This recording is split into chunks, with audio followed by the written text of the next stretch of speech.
All right, so we'll go ahead and get started. Thank you all for being here, whether you're in Woodford County or in your home or at another extension office across the state. This program, How to Start a Food Production Business, has been wildly more popular than we had imagined. We had 180 people register for this program, and several people who are not going to be able to be here today are going to be able to access the recording, and you as well, even those in the room or at the extension office or on your personal Zoom account. We are going to record this, and you actually already have that link. You should in the email that you received yesterday from me with the Zoom details. The link for that is in there. So at the conclusion of this program, or maybe next week, it will be on our YouTube page. So let me introduce myself. First of all, I'm Elizabeth Coots, and I am the Extension Agent for Family and Consumer Sciences here in Woodford County. We are part of the University of Kentucky College of Agriculture, Food, and Environment. There's an extension office in every county in Kentucky, if you didn't know. And if you're joining us virtually, you have a link also in the list of resources that I emailed you that has a map where you can find your local extension office. So if you've never connected with your local extension office, I would encourage you to do so. We offer a wide variety of programming, not just on this topic, on all kinds of topics for all ages. So I would encourage you to connect with your local extension office and see what they have to offer.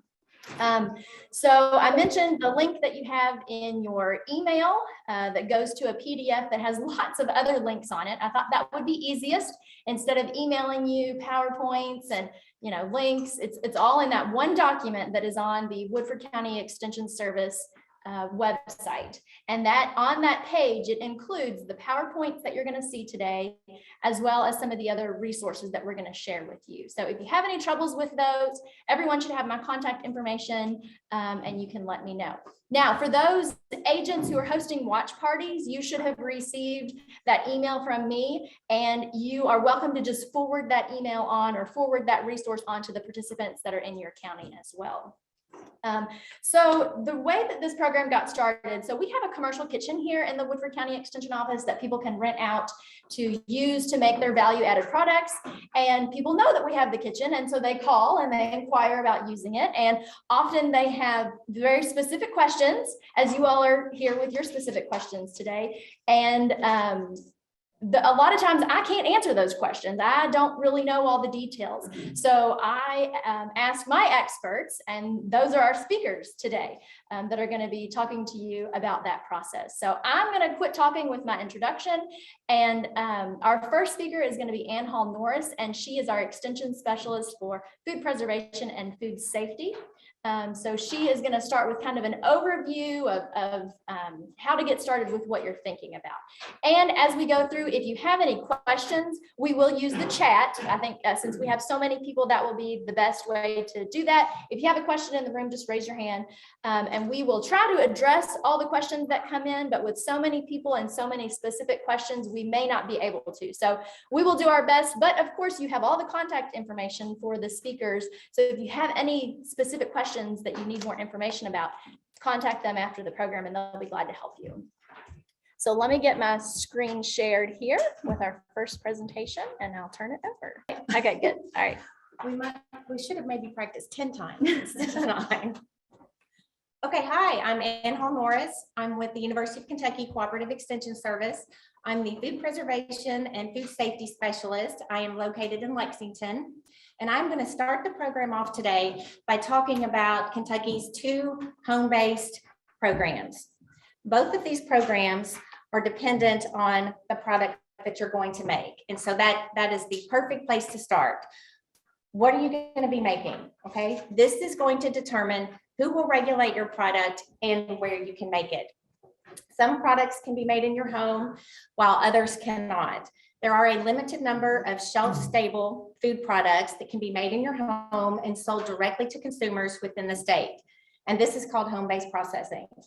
So the items that just appeared on the screen, those are the list of products you can make in your home under home-based processing. So we have fruit jams and jellies, fruit butters and preserves, dried fruits and vegetables, dried herbs, dried grains, cookies and cakes, fruit pies, pecan pies, sorghum, maple syrup, nuts, granola, bread, trail and snack mixes, popcorn, spice mixes, mixed greens, and candy without alcohol. So that's the list of products you can make in your home as a home-based processor. Being a home-based processor, you don't have to take any training. You don't have to take a workshop. You don't have to take a food handler's class. You just fill out an application and send in your money.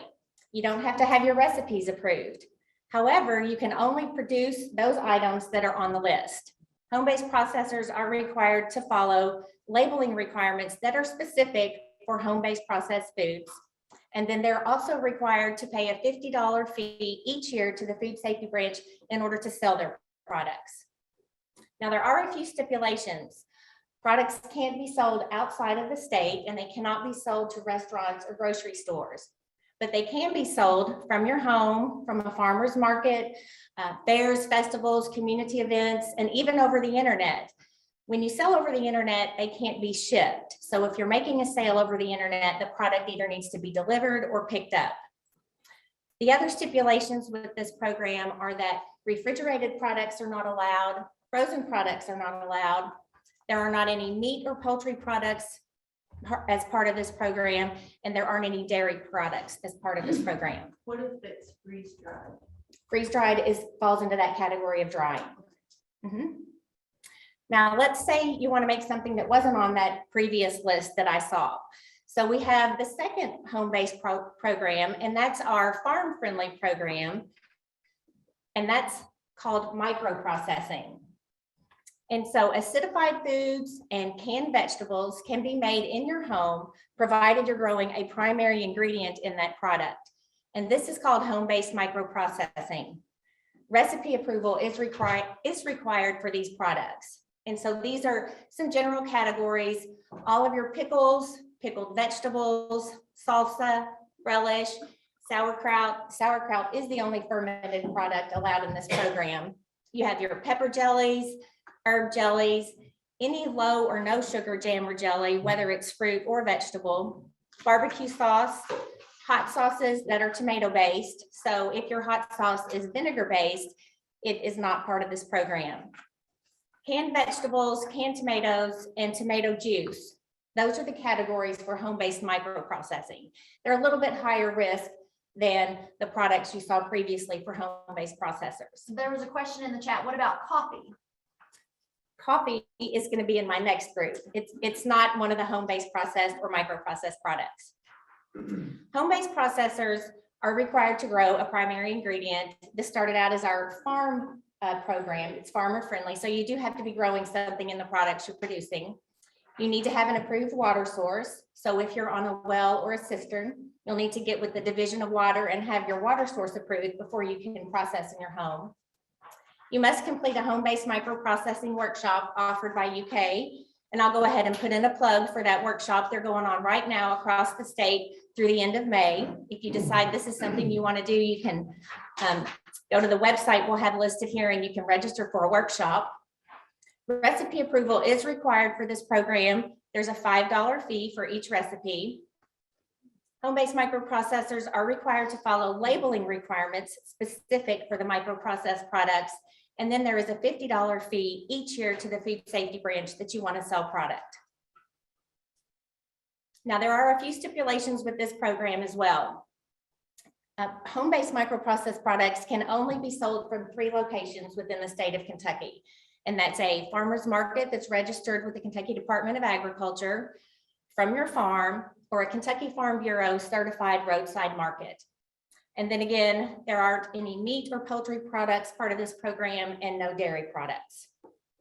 So now you've seen 2 lists of foods, and you're probably making something that isn't on either of those lists. So now we're going to move into our next category, which isn't home-based. It's commercial food manufacturing. And most of the food products that people make fall into this category.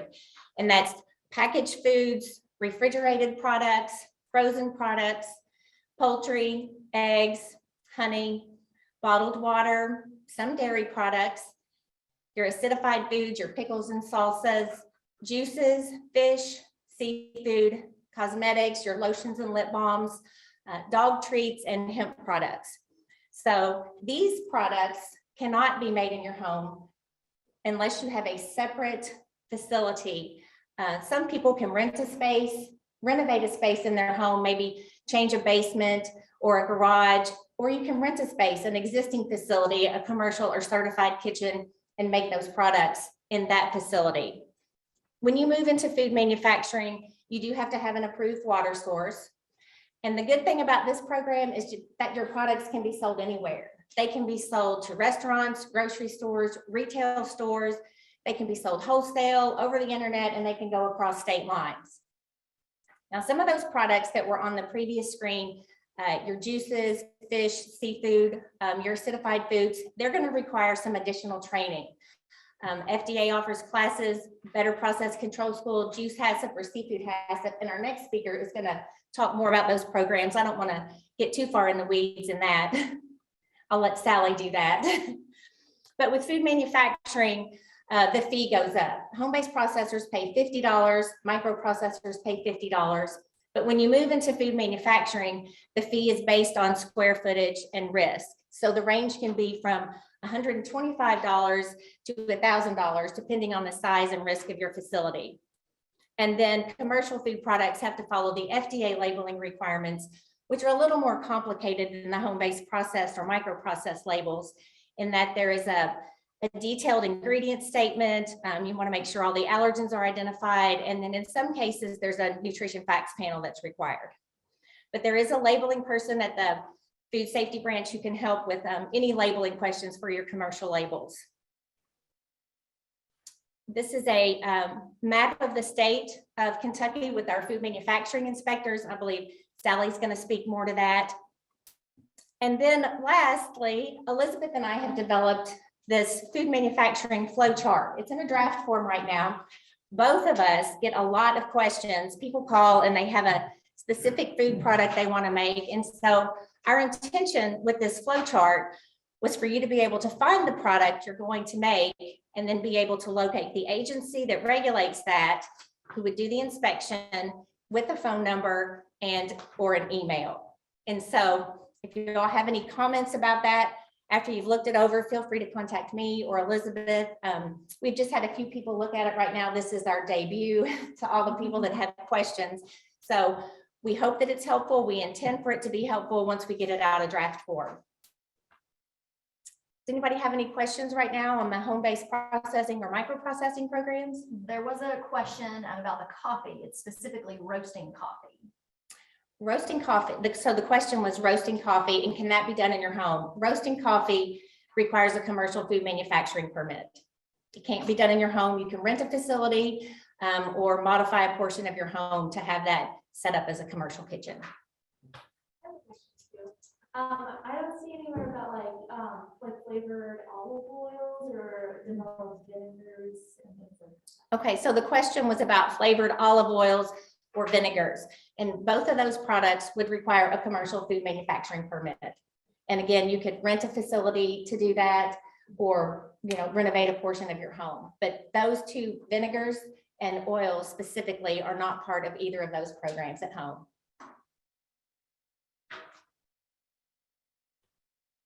How does this apply to personal or private chefs? I believe that might be a question for maybe our retail, our retail person for John. Okay, so if we can hold that question about the personal chefs till our retail person comes up. Yes, you have a question? Yes, on the commercial, it says packaged foods. Is that you personally packaging it for preservation? Even if it falls under the category of the home-based stuff? Like if you're packaging freeze-dried strawberries? No, so when we meant packaging foods, we meant more like if you're packaging cereal or putting something in a box that you're going to label it.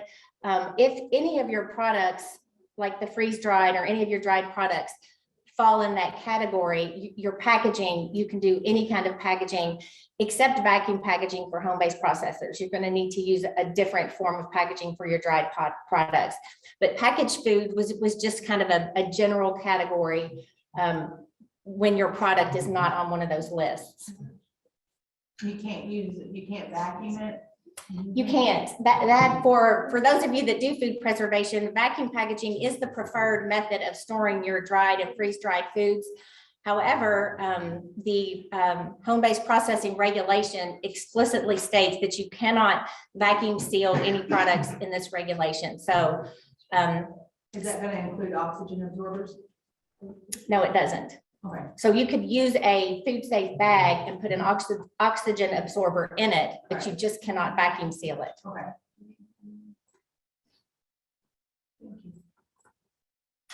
There are a few more questions, but I think we can answer those in the chat. Okay, that's fine. All right, do you want to introduce Sally? Okay.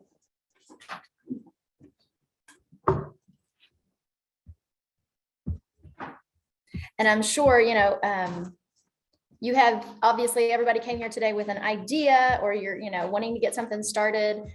And I know that, listening to these presentations brings up specific questions, and that's great. That's really the purpose of this program. So give me just a minute and we'll pull up Sally's presentation.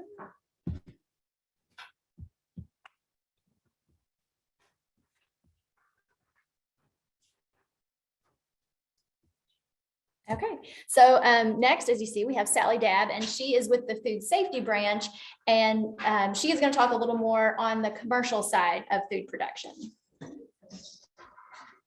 Okay, all right. Thank you, everybody. This is kind of, I have to figure out which way to look and look at all of you or look at you. So I will figure it out as we go through. My name is Sally Dabb. I am the food manufacturing section supervisor at the Kentucky Food Safety Branch. And I thought I would start out just by giving you a little bit of an overview of the Kentucky Food Safety Branch. Oops.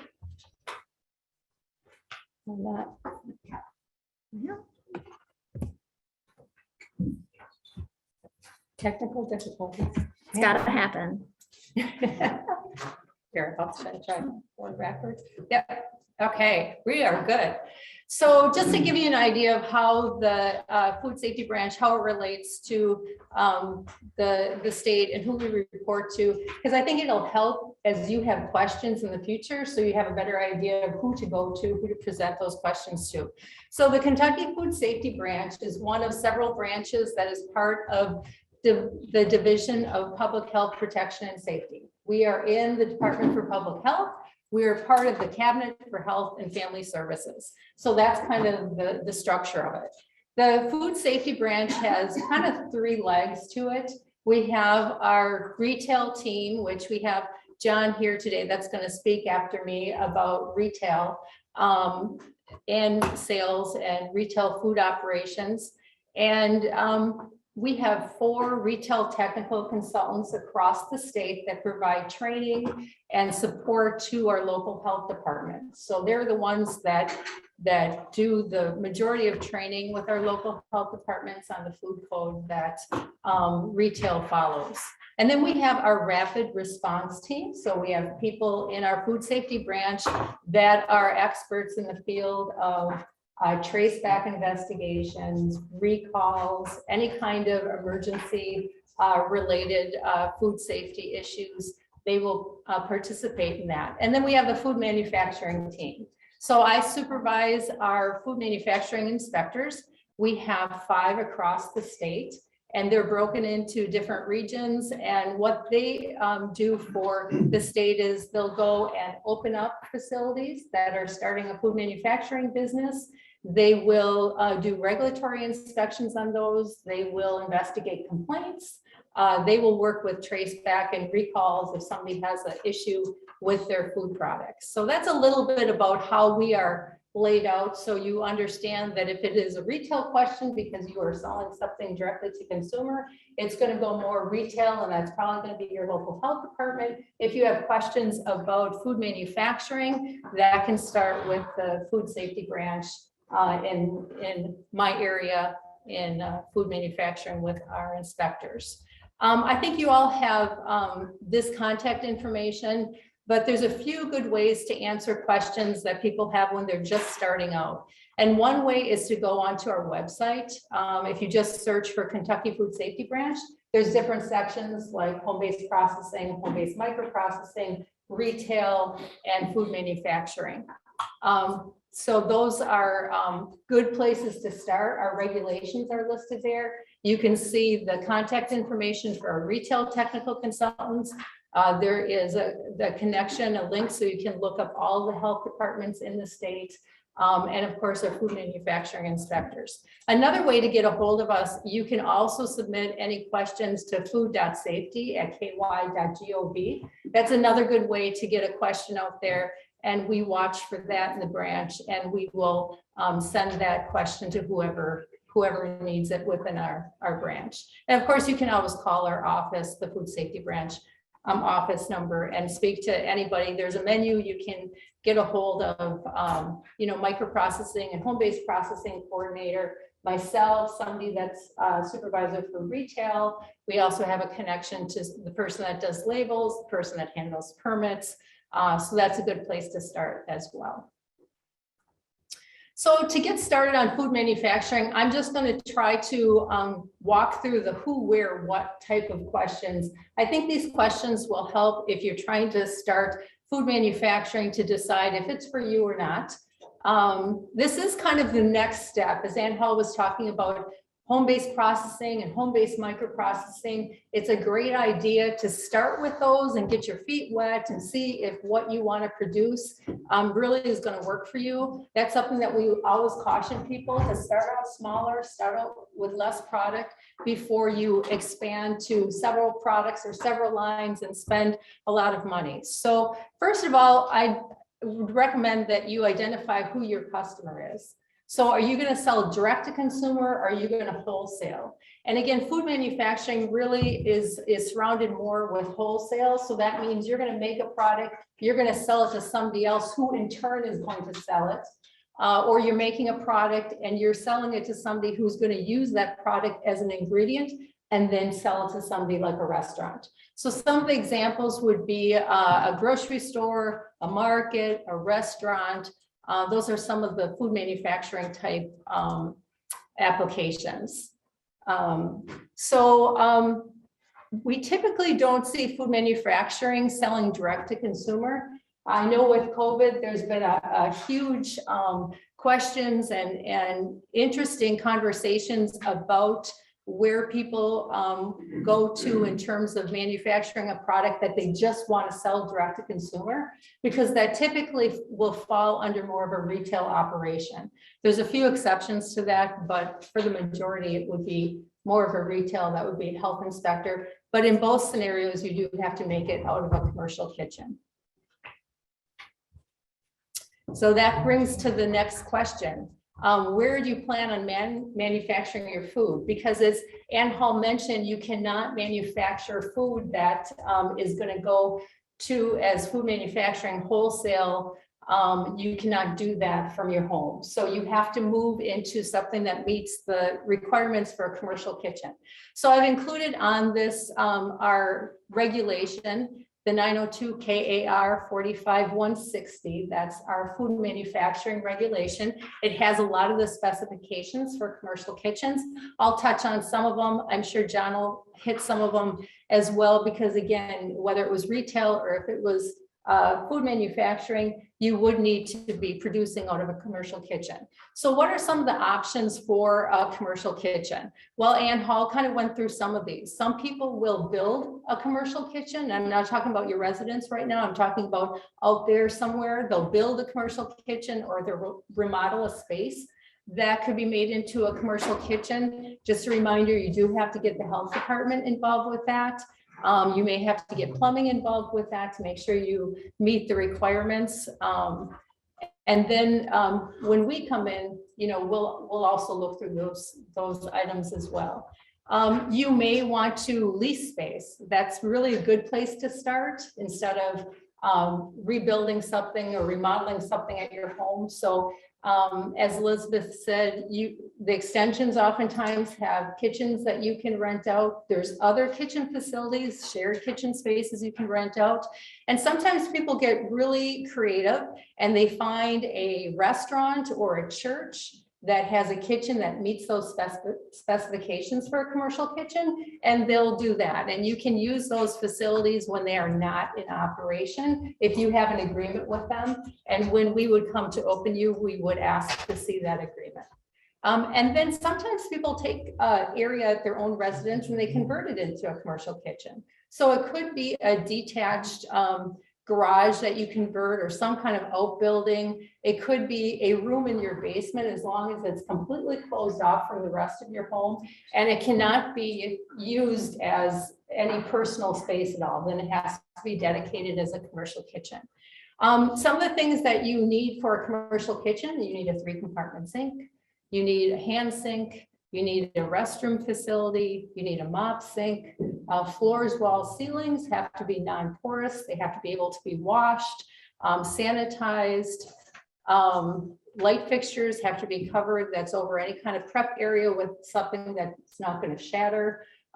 Those are just some of the really basic things. But if you're looking at building something or remodeling something, I strongly recommend you look at the regulation just to look through each area. I also strongly recommend that you get a hold of the inspector that's going to do an opening inspection with you early, and often ask them questions, because the last thing we want is to get out to your new facility to do opening inspection and find out, that there's issues that will cost a lot of money, that if you knew up front, you could have accommodated that from the beginning. So I recommend you call the inspector that's going to do your opening inspection, whether it was a health department inspector or it's one of our food manufacturing inspectors, to make sure that you're all on the same page.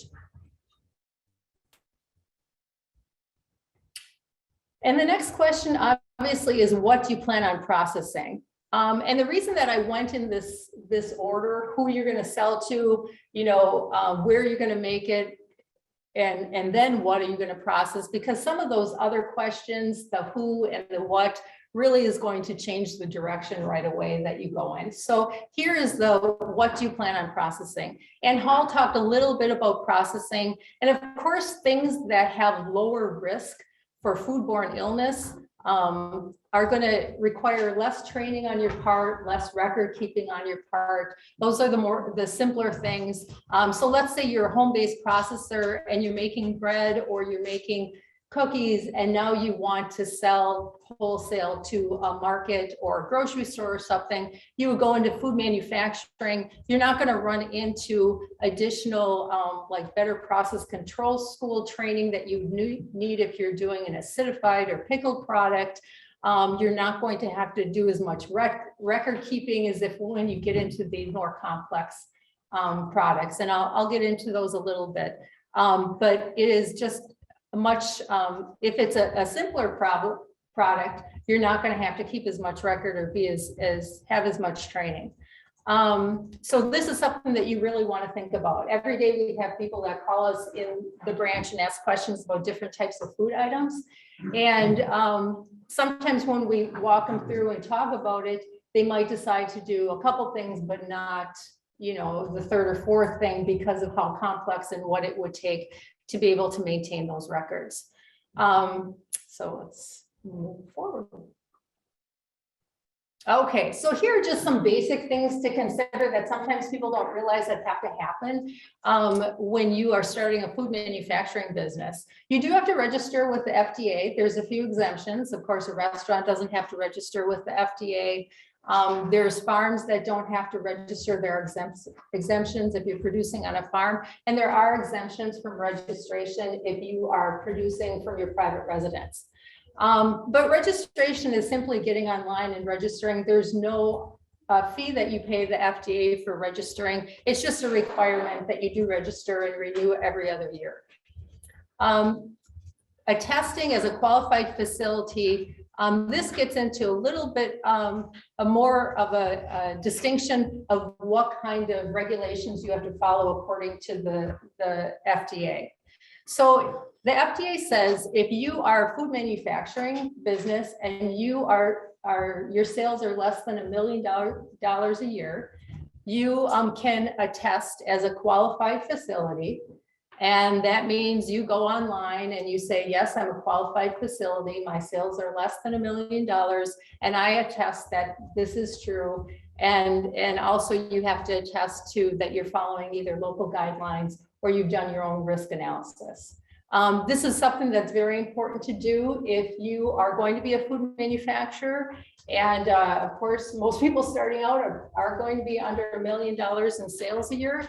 But you want to attest to being a qualified facility because it does exempt you from some of the regulations that the FDA has regarding doing a hazard analysis on your product, keeping extensive records and having somebody that is trained as a preventive control qualified individual. So it is something to think about, that you do have to register with the FDA. You do have this qualification that you can attest to that will take you out or exempt you from some of the more detailed regulations that would be required if you're a larger facility, basically.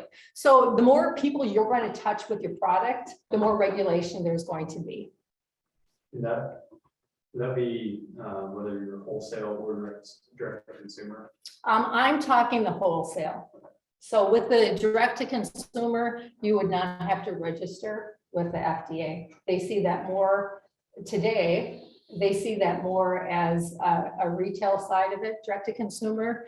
That may change. As I said, you know, there has been a lot of summits and discussions about e-commerce, and the things have to be looked at differently. So, you know, we are just right on the cusp of, you know, what's going to happen. Are things going to change? But for now, yes, that's you wouldn't have to if you're doing direct to consumer.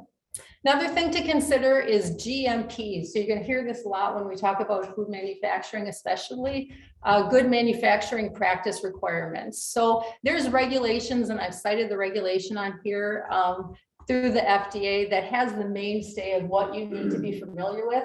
It talks about sanitation, not just for your facility, but making sure that your employees are following good hygiene practices. It talks about the requirements of your facility, that kind of the commercial kitchen type requirements to make sure that it's something that can be sanitized and it's safe.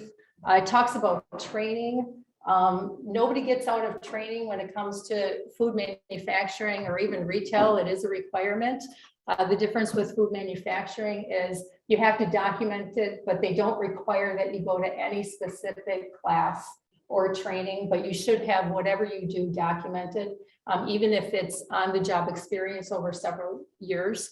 And there other things would include under good manufacturing practices is temperature control and maintaining temperature logs and things like that. So it is important to be familiar with some of these things that you're going to be held up to when it comes to food manufacturing.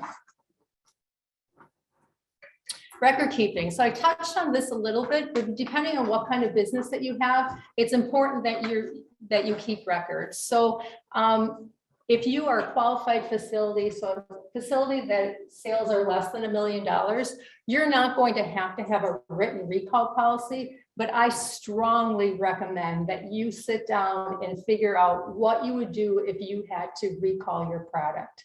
So maybe you found out that something was bad. Maybe an ingredient that you used was recalled. So how are you going to, in turn, have a method to recall your product? And again, I cannot tell you how important this is.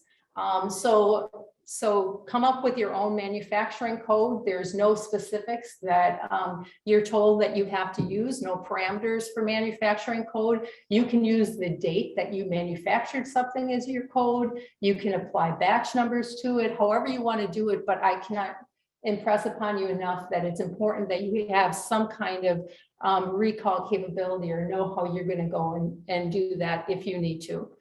Training records, like I said before, even if you're a qualified facility, you do have to keep some type of training records. So it could be as simple as writing on a piece of paper, I attended this on this date, and just put it in a folder. You'll be really happy you have it if the FDA knocks on your door one day and wants to do an inspection and you have it right there. And then of course, temperature logs would be one thing, but there's going to be more record keeping the more complex your product is. Labeling, Ann Hall talked a little bit about labeling. This is one of the most common reasons that products are recalled in the United States, is usually having to do with labels. It's an undeclared allergen, undeclared ingredient. But if anything like that is found, typically it's a recall of that product. So we do have somebody on staff that is a labeling compliance specialist. That person can take a look at your labels, compare it to the FDA guidelines, and give you some feedback. It's not an approval process, it's a review process, but it can be very beneficial. As you start getting into the ins and outs of labeling, you'll find out that there's so many different guidelines in terms of font, where things are positioned on the label, what has to be front facing, what you can say, what you cannot say. So it's important that you review some of the information. We do have some basics on the Food Safety Branch website, but then we also have this person that will take a look at it. So if you submit a label to food.safety@ky.gov, we'll forward it to her and she'll take a look at it and give you some feedback on it. It's very beneficial. There's no cost to it. And we will even do it with retail operations that want to have a product that they're creating and selling out in front. We'll do it for that purpose as well. And then the other thing to consider are inspections. We do state inspections. We do an inspection to open. So there's no application process. When you're becoming a food manufacturer, what you would do is get everything together. You would call the inspector and they would come out and complete the inspection. If everything went well, then you either pay that person with a check or else you just get invoiced. And as Ann Hall said, that's going to be based on the risk level of the product that you're making. So if you're making several, it'll be the highest risk product, and then the size of your operation square footage. So that's what the risk level and size is what our permit, and it's an annual permit, is based on. You're also open to FDA inspections as well. So you may see somebody from the state come, or you may see somebody from the FDA come to do an inspection, or you may see the state come on behalf of the FDA to do an inspection. And inspections are scheduled based on the risk of the product that you're producing.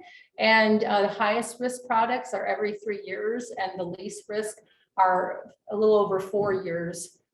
In terms of how frequent that somebody be coming out and do an inspection. Typically, when somebody comes out to do an inspection, they're going to want to watch the process that you're doing.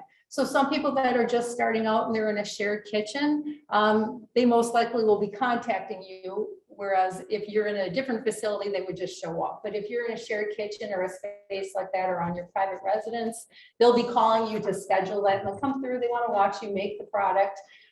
And go through, what kind of records that you're keeping, and look at your labels and review any of that type of information.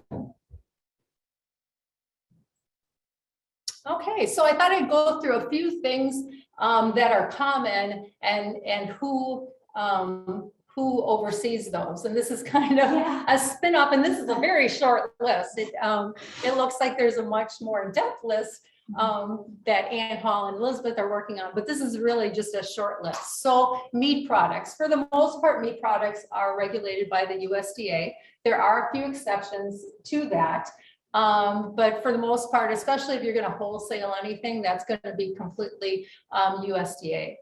There's exceptions, and one of them is the USDA has a poultry exemption for processing. So there's different levels, under 20,000 or under 10,000. And in some states, they have their own meat regulatory program. Kentucky does not. So when the USDA has levels that they exempt from their inspection, it defers to the Food Safety Branch. So if you are doing a small amount of poultry that's for sale to people, then there is regulation, and we do come out and we look at your operation, which you have to have a hazard analysis control, critical control point program, or HACCP plan, what you hear people call oftentimes. And we just have to make sure that everything is being done safely under the right conditions. Non-amenable, so if you were to process rabbits or bison, alpaca, shrimp or prawns. That would be another thing that would fall under the Kentucky Food Safety Branch at this point. Honey, if you are producing less than 150 gallons a year, you do not have to have any kind of permit to do that. We do want to take a look at your label to make sure it's compliant. There are special honey requirements. It's very basic. Honey labels aren't a lot of information on them. But anytime you infuse it with anything or do anything different to it, then now we're talking about food manufacturing. Raw agricultural commodities, or they call them RACs, that would be the Kentucky Department of Agriculture, except if you start processing your produce. So fruits and vegetables, if you make that first cut, you don't need a permit to sell those. If you start processing, you start chopping them up or doing something else to them, then it becomes under the Kentucky Food Safety Branch to regulate that. Dairy products, a lot of dairy products go through our Milk Safety Branch, one of the other branches in our division, or the USDA, depending on what the product is. There are a few exceptions from that. Ice cream, if it's made from a base, goes to the Food Safety Branch. If it's made from scratch, that goes back to the Milk Safety, the Milk Safety Branch. But other things that the Food Safety Branch would do would be like beer cheese spreads, that type of thing. They would fall with us. There's a question, can I use butter or cream in my buttercream? That is always I cannot tell you how many questions we get a year about that. So at this point, we do not allow that product to be used in home-based processing because it has to be refrigerated. So a dairy product like butter that hasn't gone through what we call a kill step or an additional hurdle, that would not be allowed in home-based processing. If it was in food manufacturing, it would have to be refrigerated. So that is how that works. Now we have gotten calls from people that have taken their recipe to a process authority. And so a process authority is like a food scientist or a food chemist. Usually they're with the university setting and they specialize in preservation techniques and food safety. And what they will do is they will take your recipe and they will analyze it and determine, whether they feel like it needs to be refrigerated or not refrigerated. So we have had a few people that have said that they've taken their buttercream recipe to a process authority and gotten it to a point where it was safe when it was not refrigerated. But in general, we tell people buttercream, needs to be refrigerated. Therefore, just like cream cheese frosting as well. Therefore, it can't be on home-based processing and it would have to be refrigerated under food manufacturing.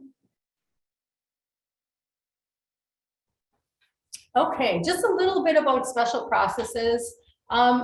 So the more complex your process is, the more record keeping you have to keep, the more training that you need. So acid foods. So I'll talk about those first. Acid foods are things that are that have a low pH. They have a high acidity. And for the most part, these items, you don't need to have advanced training, but there's times when people take an acid food and they add things to it. So if you have an acid food and let's say we had an instance where somebody was adding like a lot of different vegetables that had a higher pH. So they were more basic and they weren't acidic. And so that would bring the overall pH level up of that product. We might ask that person to take it to a process authority and make sure the pH is still a safe product, how they wanted to produce it and, put it on a shelf, canning it.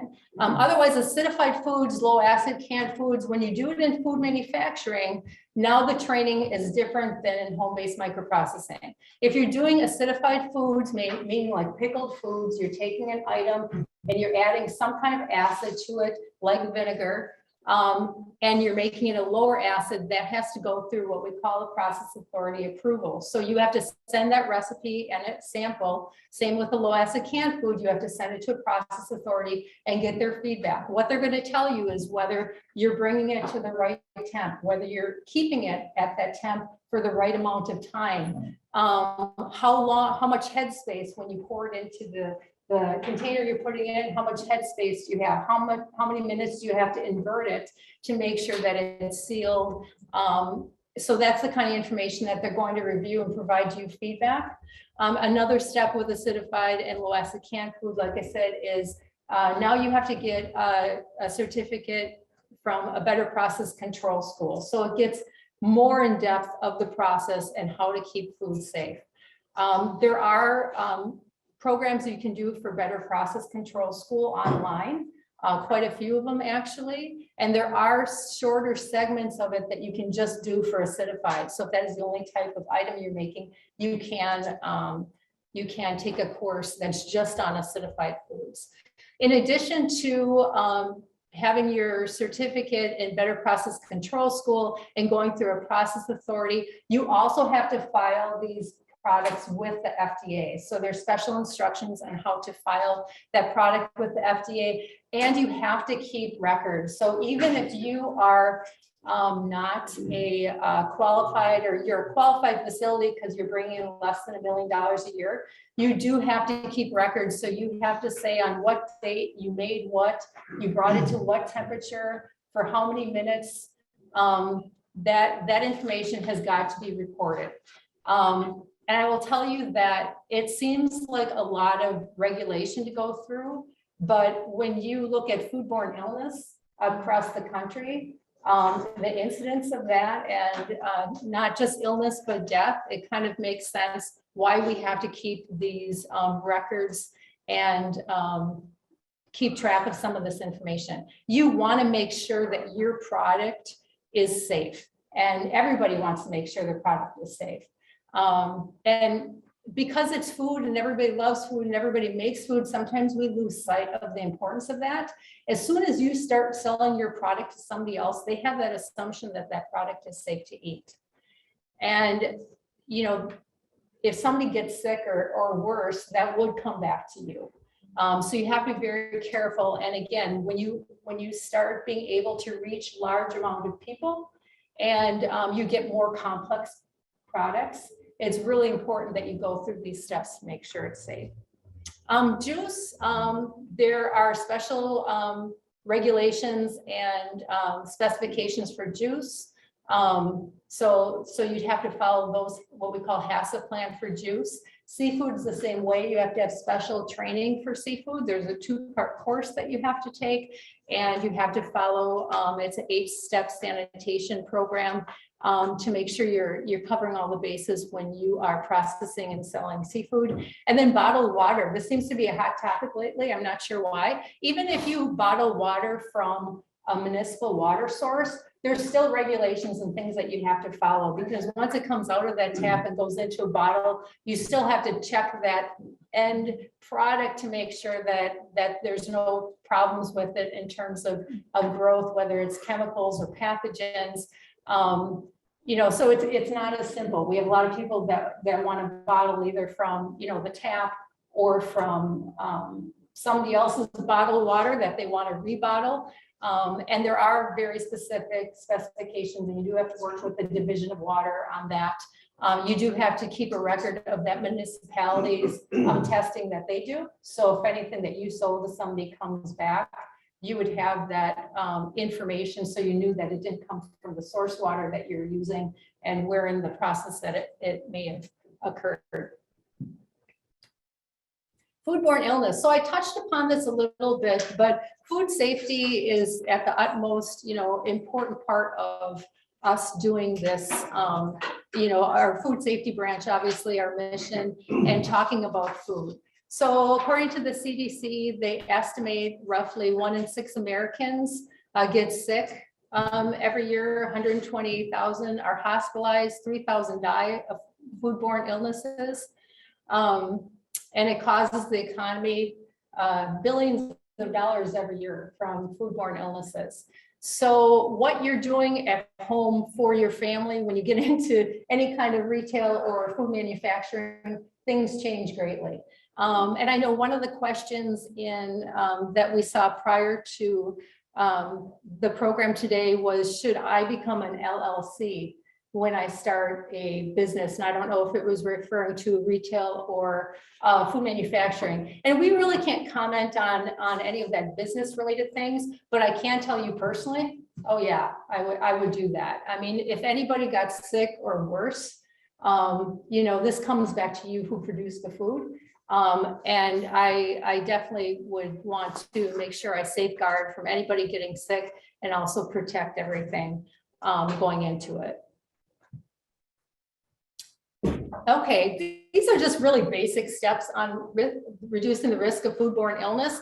And there's quite a bit of talk these days about the culture of food safety. So the era of being smarter when it comes to food safety, and it's really a top-down thing. When people are just getting started, most of the time they're just one or two people are making the product. So it's much easier to control. When you have more employees, then it gets a little bit harder. But the proper hand washing procedures and being able to wash hands is really important wherever you're processing. If you do have employees, making sure that they're following those standards, that they are trained in them, and that they're not reporting to work sick. Gone are the days that we really pushed for who had the least sick days anymore. You know, after COVID and everything, you're going to see that kind of go out the window. Creating and following some kind of sanitation program for your operation is really important. What's the frequency that you're going to clean things, keeping track of it, making sure that when you do find issues and you correct them, that you actually keep that in writing. So if that comes up as a question, you can be able to explain that. And just remember, distributing foods, make sure that you're distributing them in a safe way. Can your product be shipped? Will it stay safe? What are you shipping it in? Is it a food safe type of packaging? Those things are important to consider as well. Okay, last slide. Just overall steps to get started. Answer the who, where, and what questions. Create a business plan. You know, start smaller and grow from there. Better to get it right with less than have too many products to manage. Contact your food manufacturing inspector if that's the way you're going. Start that conversation early. It's important. It's good to start with that person who's going to do your opening inspection. Let us take a look at your labels. We're just there to help. So again, that's free, and we just want to point you in the right direction. And then schedule your opening inspection with the person that's over your area. And just as a reminder, you maintain those records after that, making sure you're following all the plans that you put together to produce a great quality product, but a safe product as well. So any questions that you want me to answer, Elizabeth, or anybody in the group? I will mention, because the coffee question came up, that there was a bill filed this spring. So it was trying to allow the roasting coffee to be part of the home-based processing program. So we'll see how that comes through. So there may be changes, and I would recommend that anybody that is interested in making changes or knows that there's a product that they want to make, keep following those regulations in spring when all of those bills get reviewed and something's going to law. Keep an eye on some of that stuff, because things do change, especially when we're talking about food and food processing. They change all the time. So do keep an eye on that. You might see changes that you're looking for. This may be a dumb question, but where do we find that out? If you just go on to, it's one of the Kentucky government sites. And you can get on a list and you can look at all the bills that, and I'm sorry that I can't. I think it's Legislative LRC. Research Commission. Yeah. Yep, if you search for LRC, the Kentucky LRC, you can get onto their website and you can see all the bills that are coming up and what they're voting on and when they're voting on them. And I don't even know if they It's live by stream. category too. No, it's now, it's legislature.kentucky.gov. It used to be LRC, but it's not anymore. What is it? Legislature.kentucky.gov. Thank you. And it tells you your representative. You can look at bills by category, by date, by who filed them. So there is a point where home-based processing has to, like, it could turn into, you have to commercially process it, if that makes any sense, like the buttercream with the butter, that would, like, you can't do that under home base. Right. You have to follow commercial rules. Is that, she had talked about freeze dried, like, meat. Would that qualify to have to be commercially? Yeah, so some of that gets into. Can you repeat just briefly? Oh, so that the sure, people sure. understand? The question was about freeze-dried meat. So some of that will fall under the USDA. If it is a USDA inspected product and you want to process it further, it depends who you're going to sell that product to. So if you're going to sell it to direct to consumer, then it would fall under your retail, and it would be your local health department. If you're going to sell it wholesale to another store or something like that, then it would fall under USDA, yes.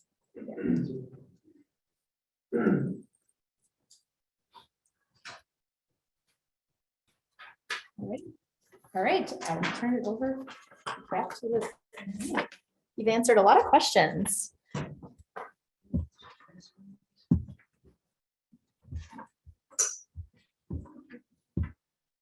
Okay, so next on our agenda today, we have John Towns, and he is also with the Food Safety Branch. And he's going to talk a little more about kind of on the local level and some of those differences across the state.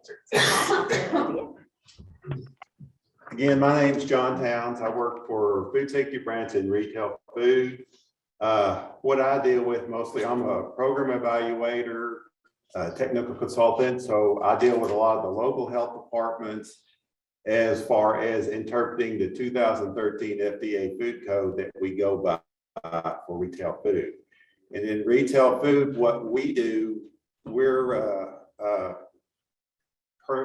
permitted establishments are like any of your restaurants, grocery stores with delis, food trucks, mobile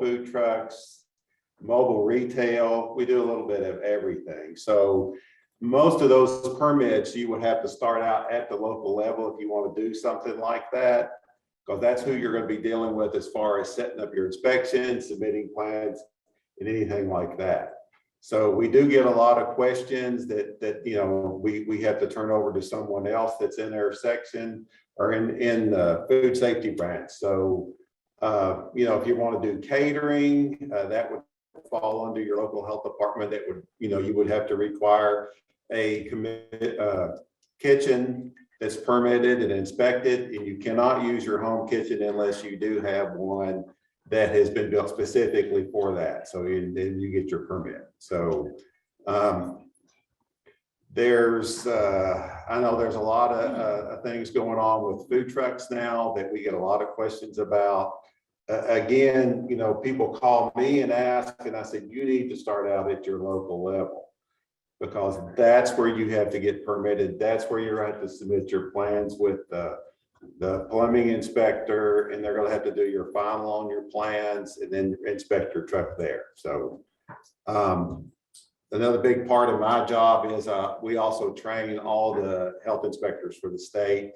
We standardize some inspectors. I get standardized by FDA, so I can go out and standardize other inspectors. So I don't actually, we're able to go out and do some inspections if some health departments need help doing things, or they get behind or whatever, then we do some of that on the local level too. So I don't know if anybody else has any questions. Yes. The question we had earlier about the personal and private chefs, how Yes. does this apply to them? Okay, if you're going to go into someone's home and use their facility to cook a meal for them, and you're not bringing any food in from, you know, you can go to the grocery store and buy whatever they want and bring it in and prepare it using their kitchen. There's no permit required by us.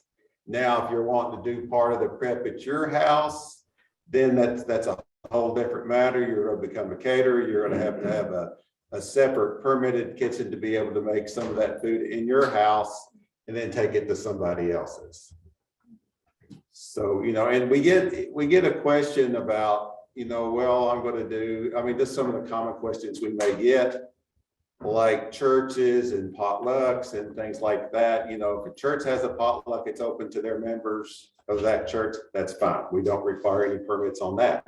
Now, if a church wants to set up and do something, say we want to do a big barbecue or whatever as a fundraiser and charge somebody money for it, that's going to fall under your local health department. They're going to require either that you do it in a permitted kitchen or you get a temporary food service permit to be able to do that at that time.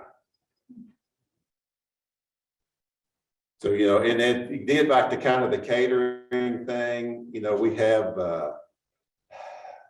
there's some kitchens that are out there. I think Louisville has some starter kitchens that people can go in and get permitted in.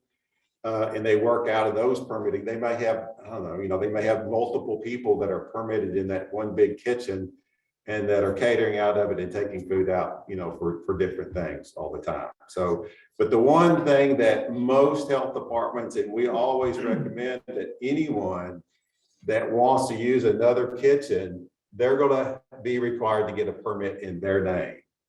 So that, you know, when the inspector goes, they say, here is our permit, we're using this kitchen.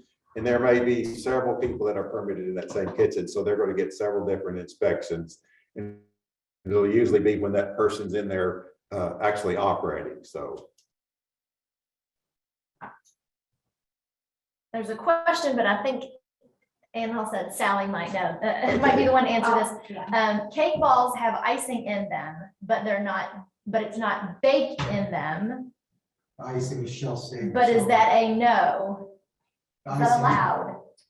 Icing is using a shelf Do stable. you want to? Yeah. Oh, sure, I'm sorry.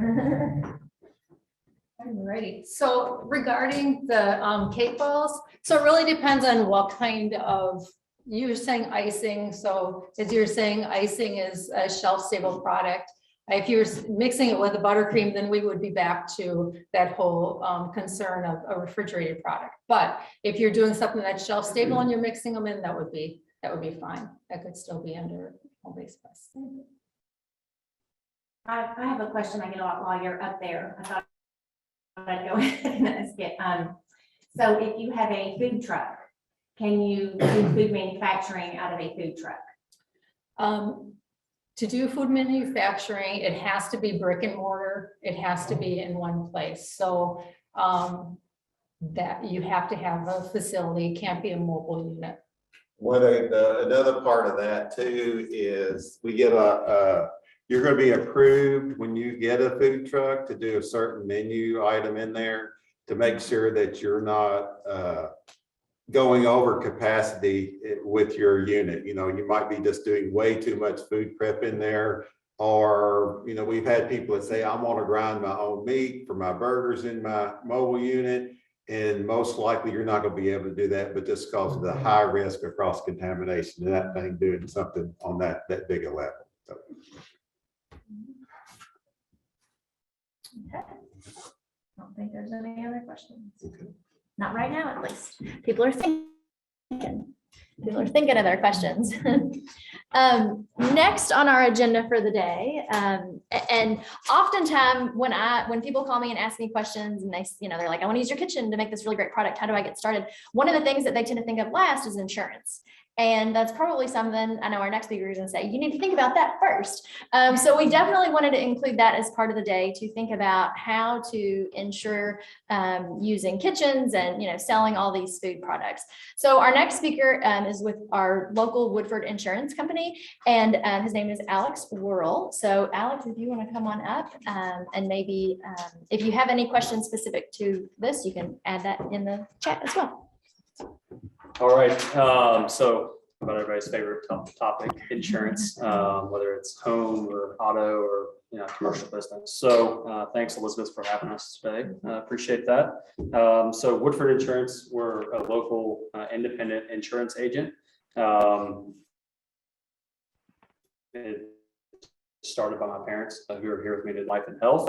But we really try to focus on business owners, whether it's a home-based business, it might be, even a manufacturing business. And making sure that you have the right coverage for when you have a recall or you have one of those life altering events happen to your business specifically. We want to make sure that we put the right coverage in place. So, one thing that I want to mention is, obviously our family, raised in Woodford County, involvement with the state fair, local 4-H, farming family. So we understand, a lot of the people that are on this Zoom today and here locally, some of the challenges and things that, hurdles you want to overcome to get into the manufacturing space, but also to, selling at a farmer's market or at a local craft fair or whatever it may be. We want to help you make sure that we're not, saying, oh, well, you need, X amount of coverage when you only need just bare minimal. So just, really trying to focus on exactly what you need for what exactly you're going to do. And then as you grow, then we can, continue to up the ante to protect you in your business. So, really there's kind of three things that you really want to talk about, obviously. So you brought up the LLC, so I'm not a CPA. I was an accounting degree, but making sure that you put liability kind of stops in place are really keys to make sure you protect yourself personally. So you can do that with insurance, obviously. So general liability insurance, more specifically commercial general liability insurance. So one of the big things that could be maybe misconstrued is, I have a farm policy. So everything I do on my farm has liability coverage. But when you leave your farm, there's a amount of coverage that can be extended, but it can only be extended up to a certain limit or a certain amount. So you want to make sure that you've got the right coverages in place for a separate LLC or a separate business that isn't just your farming operation. Or you just really want to make sure that you're very cautious and read over the coverages and the exclusions on your farm policy specifically. So really, on the general liability portion, you're protecting yourself from bodily injury or property damage. Those are the main things when you're looking at a commercial general liability policy. Typical standard would be $1 million in per occurrence coverage, and then $2 million on a policy aggregate amount. So I'm sure Elizabeth probably knows exactly what she's looking for on those certificates of insurance coming over from whatever business is coming in to use and rent their commercial kitchen. But it's a pretty standard policy limits. Auto coverage. So that's a kind of a tricky subject. You're not really most of the time, if you're using a local commercial kitchen or at your house, you don't typically think, well, I'm using my personal vehicle to transport to the farmer's market or to the local, event, fall festival, whatever it may be.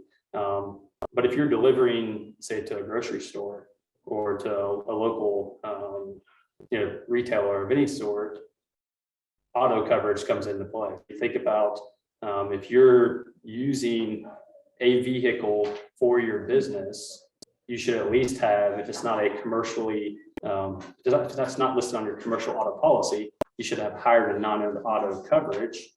It's a really easy, simple endorsement that can be added to your commercial general liability policy.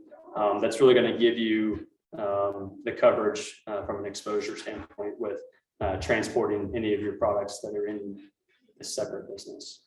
So it's not your personal use at that time when you're using it. And then the last thing would be, workers' compensation insurance. So if you have employees that are coming with you into a local commercial kitchen, or you have your own commercial kitchen, you want to make sure that they're covered and protected from cuts and burns and the things that can happen.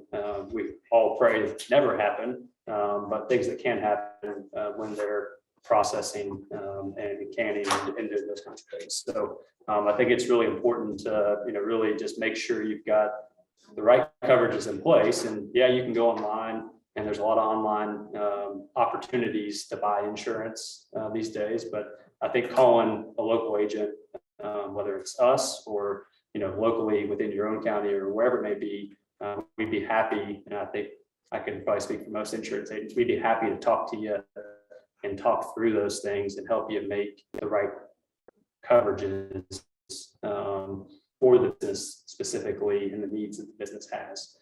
Because I've seen it way too many times where somebody goes online, they buy something and they're like, well, I get this great price for it. Well, this great price doesn't give you the coverage that you need. And then you get into a recall situation or somebody gets in a wreck and they're transporting your product, and then now your business is shut down. So it happens way too often, and we would be happy to help you. And typically, maybe for another $5 or $10 a month, you can have the right coverage at the right time. So we'd be happy to help out with that. So kind of coming back to the farm or your homeowner's policy, there are some coverages, based on like the home-based business or the micro processing. So you have some extended coverages under those policies that can really kind of give you some protection, but not enough. And so when you go and you distribute your product or you sell your product to anybody in the general public and something happens to them, and it's based off of your product, you're opening yourself up for a can of worms. So it's really important that you're really focused on making sure that you, again, layer your liability, whether that's putting it in an LLC or whether that's creating a separate, I think LLC is probably the separate business name. You want to, again, make sure that you separate yourself personally from the business itself. And then kind of speaking lastly is just documentation. So the more documentation, the more certifications, the more of those things you have, the easier it is for me or any other independent agent to go to our underwriters and say, here, it's a brand new business. They're just starting out, but they have this, and this in their favor. And it's a lot easier to get the right coverage for the right price too. So the more documentation you have, the more of those things you keep, the easier it's going to be for you to afford those coverages and not let that be, kind of the barrier to entry, into this space.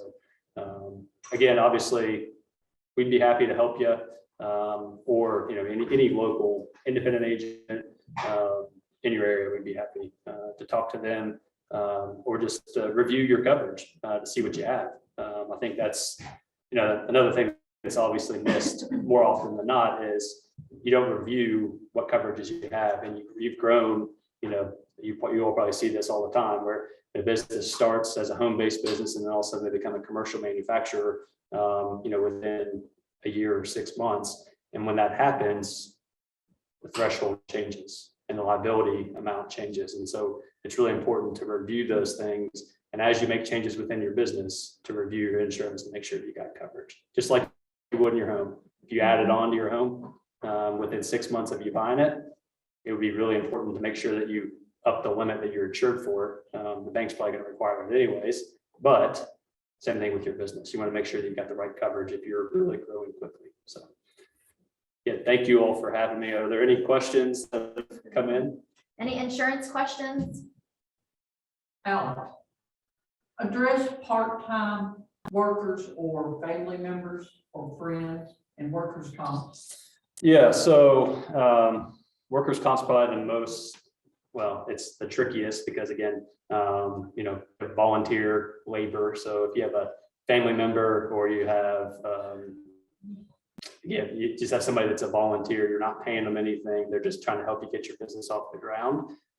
They can exclude themselves from coverage from injuries that happen while they're working for you. So it's important to just make sure that, again, as you grow, you might have that understanding with your sister or brother, but if it's a cousin or somebody that's maybe a little bit further than your extent, close family, you just want to make sure that they understand the risks that are involved in what they're doing.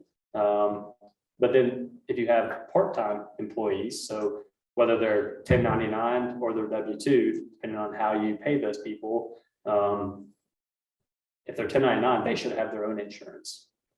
So they should be presenting to you their insurance coverage for their liabilities while they're working for you. If they're W-2'd, then you need to pay workers' comp. You need to put a workers' comp policy in place for the event that they cut themselves or they burn themselves with scalding water.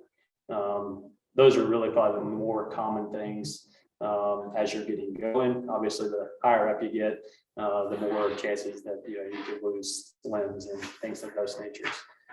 So I think it's important, again, consult your local agent, whether it's us or somebody that you work with closely already on your business, to say, when do I need to put workers' compensation policies in place for us specifically. Thank you. All right, well, as we wrap up, if you think of any other specific questions, if you are out there on Zoom, if you would put those in the chat, obviously, if you're here in the room, you can ask us. We did have a question. Are there required trainings for those of us interested in a retail business? Okay, well, I mean,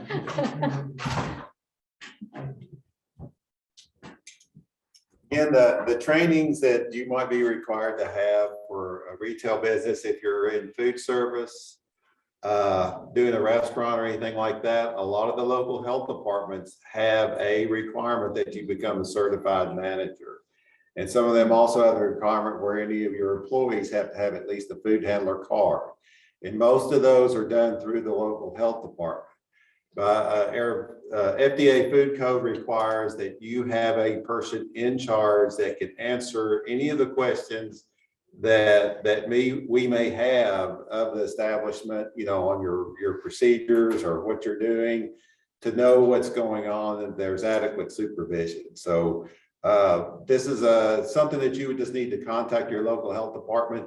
Some counties have it, some health districts have a requirement, and some don't. And I think when Kentucky adopts probably the 2017 food code, that will become automatic, that everyone will be required to have a certified manager on duty at all times. So right now, most places, they may have one, but they may not be in the restaurant at the time, all the time. So if that answers your question. All right, thank you. And just to reiterate, I want to make sure, because there were some questions in the chat that we had, that the resource page was emailed to you, and I've put it in the chat a few times, but on this page on our website, it has both Sally and Ann Hall's presentation. It also has the flow chart that Ann Hall had in the PowerPoint. She had it in there just so she could talk about it, but obviously you couldn't read it. So that is also listed in the resources. The food manufacturing inspectors map is also listed there. And several of the other links that we have talked about also are in there. Let's see, we do have a question here. Workers' comp specifics change for this if you are agriculture. I don't know if that's a question or a statement, or if that's something that you want to.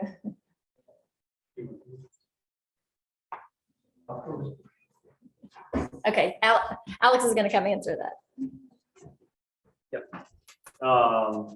So I think it's maybe just, I guess, important, workers' comp, whether it's related to agriculture or, agriculture would be business related.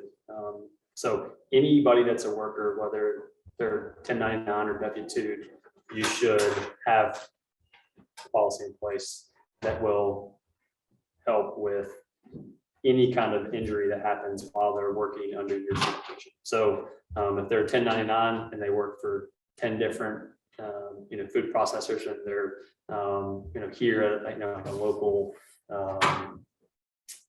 I guess at a local commercial kitchen, and it's just one person that's always helping whoever is coming through the commercial kitchen that day, then if they're working say 8 hours a week for you, then you should report 8 hours worth of whatever you're paying them to help you. Same thing on a farm. If you got somebody that works 10 hours, that's considered a part-time employee. You just categorize their labor on your workers' compensation policy to get the coverage. All right, thank you. And thanks also to all of our presenters who are here today with us at the Woodford County Extension Office.